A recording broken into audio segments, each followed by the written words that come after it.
Dementia care specialist, holistic dementia care specialist. Forgive me if I'm a little frazzled. Um, and don't be surprised or don't panic about the title of this dementia care conversation. I'm a little sleep deprived. As far as me personally, I was gone for a couple of weeks, professional and playtime. And unfortunately, during playtime, I dislocated my shoulder. Thankfully, it did pop back in, so I'm very grateful about that. But I still need to make a follow-up appointment with my orthopedist to ensure that everything is okay. So, today's dementia care conversation is all about planning for an emergency.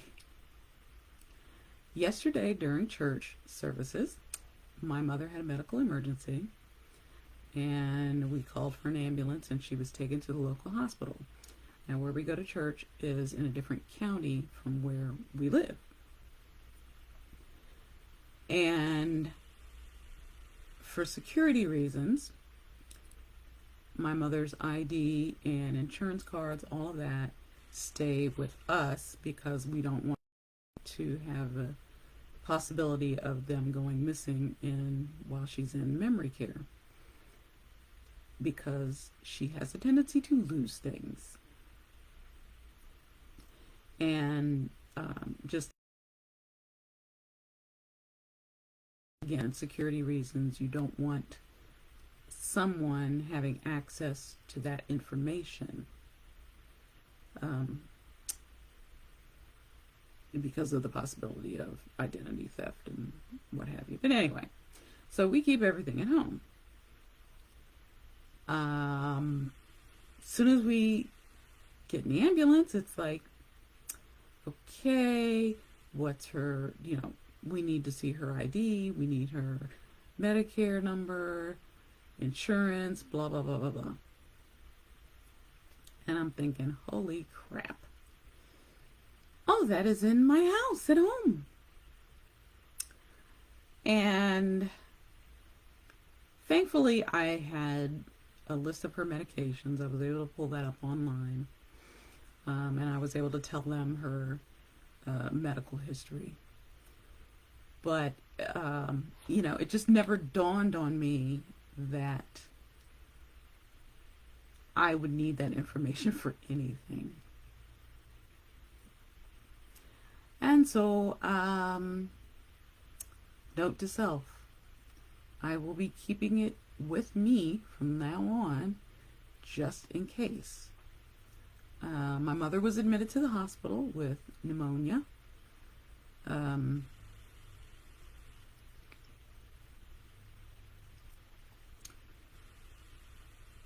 She pretty much has her right lung completely full, and her left lung is about 3/4 full. There's very little airspace in her lungs right now. We knew something was wrong because before we called the ambulance, I checked her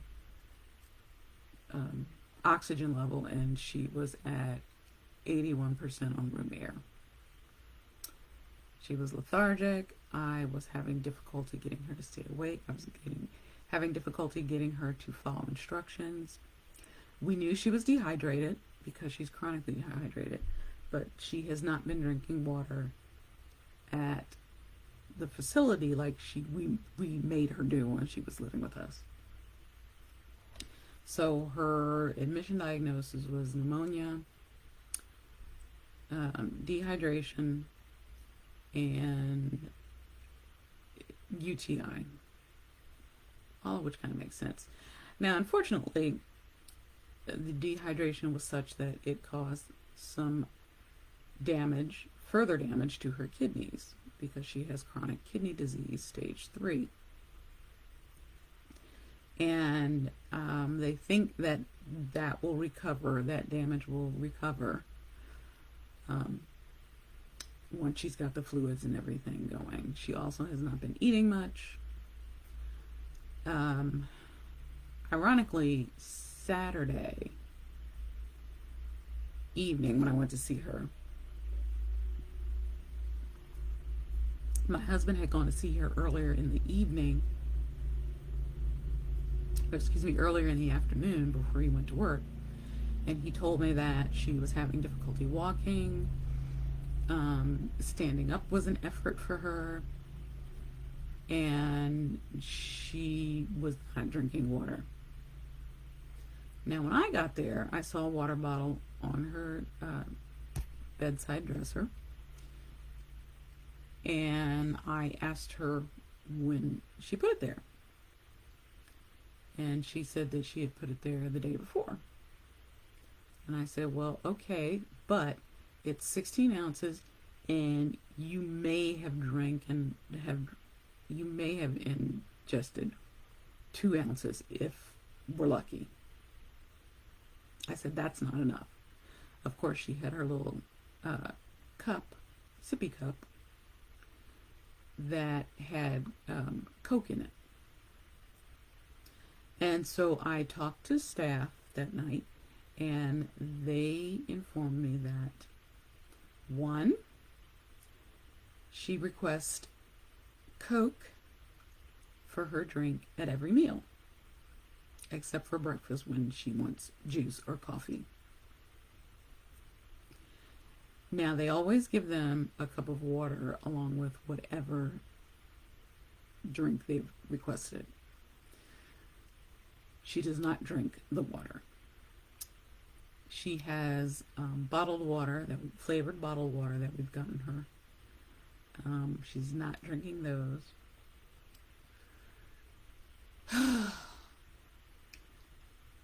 I was informed that even when they're giving her meds, she will request a Coke to take her meds with. And thankfully, they tell her, no, you have to take it with water. So she is very much deconditioned. Her blood pressure, initially they were having trouble finding the diastolic, which is the bottom number. When eventually they did get it manually, it was 60s over 30s to 40s. So slightly above The Walking Dead, slightly living. She could have gone on a coma at any point. Also, her blood sugar was 174. She's been eating too many sweets and drinking too many sugary drinks. I had a conversation with her about that Saturday night. And I explained to her that if she doesn't watch her diet, if she keeps eating a bunch of sugary sweets, candies, cookies, what have you, and drinking Coca-Cola, that it's going to have a bad effect on her, and it's going to cause complications. Now, as background, my mother was previously diabetic. She was on metformin. She lost about 65 pounds. And she cut back on the sweets and what have you. And so her blood sugars have been normal. And they took her off the metformin. Now, there are some physicians that say once you're diabetic, you're always diabetic. I can't speak to that. I've always maintained her diet such that she is diabetic, but to the point where she's not eating a bunch of sweets and candies and cookies and things. She can have them every now and then, which is fine. And the hospitalist in the ER kind of said the same thing. He's like, she's 85. She needs to be able to have some fun. I said, yeah, That's okay every now and then, but she's been doing this every day and her blood sugar told on her. I also emphasized to her Saturday night that before I left that if she's not drinking enough water, she's going to end up on dialysis. Thankfully, they don't have to do that. But, you know, they were very good in the ER. I answered pretty much all the questions because my mother has a tendency to say what she thinks the healthcare professional wants to hear. Example. Are you coughing? Her answer, no. My husband and I are in the corner shaking our heads, yes. She has COPD. She's on 2 inhalers. Yeah, she coughs. Again, it's hard to tell if she's coughing more because we've been gone for 2 weeks. We talked to her on the phone, didn't seem to have any problems. And by the way, she did not have a fever. So that was another thing I think that would have tipped off the staff. But I also think that she would have deteriorated more by the time that fever showed up,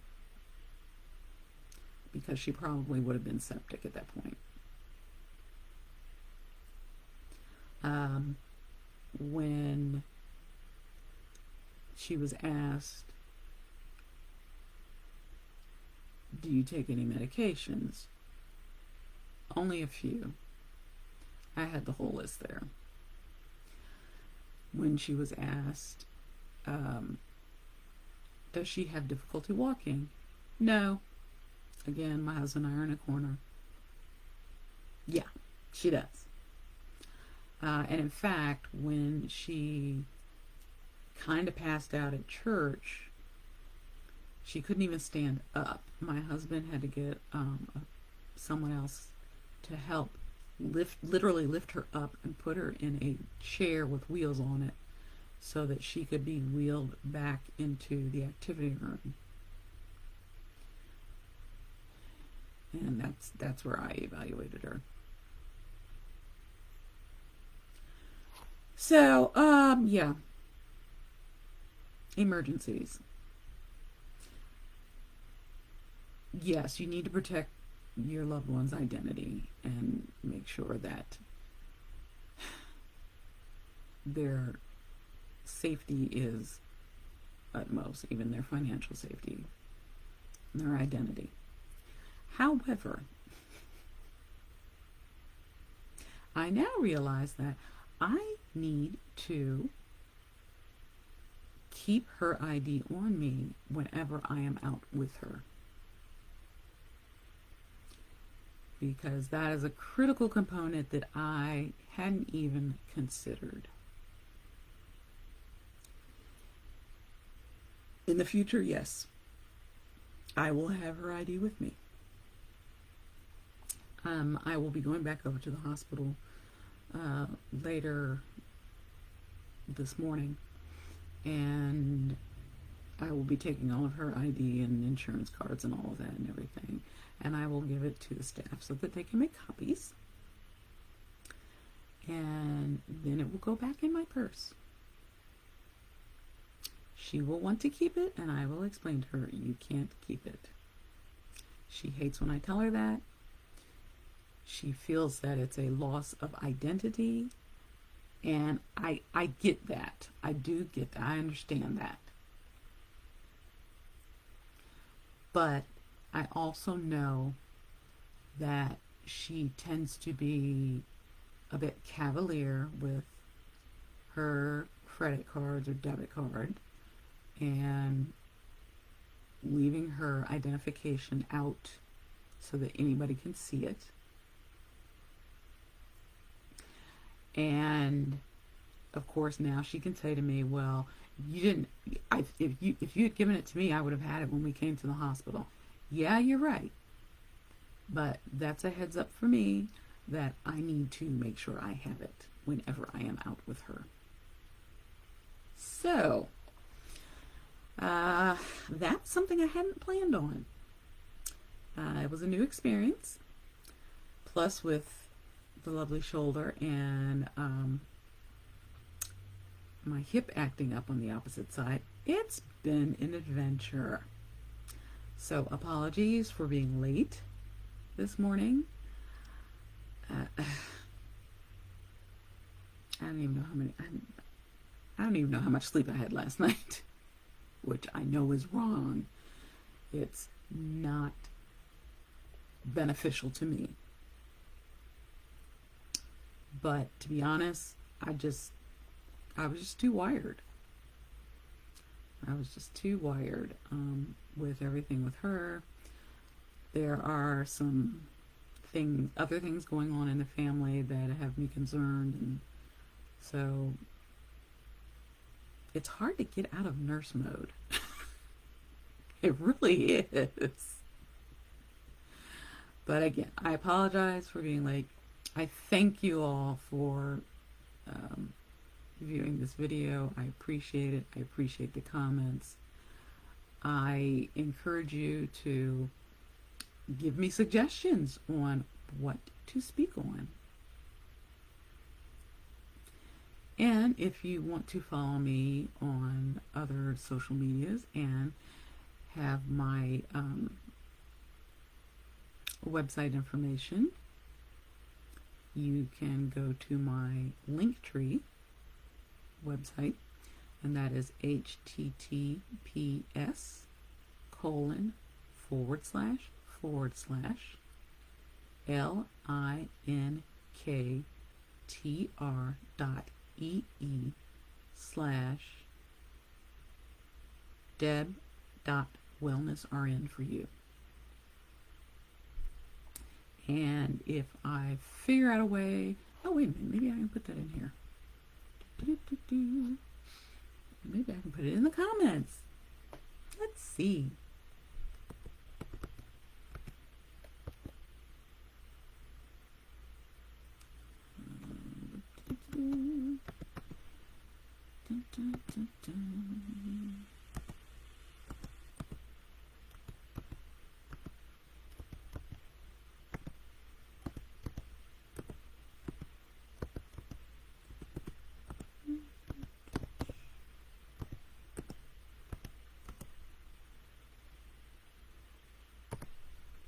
Hey, there it is.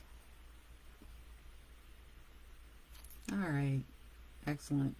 There you go. There's me. So you can find me. You can find my website address, my Instagram, my LinkedIn. What the heck else do I have? I don't remember. Anyway. Again, thank you for watching. Thank you for your comments and encouragement. I appreciate it. I will see you 2 weeks from today. All right? Have a good week. Bye.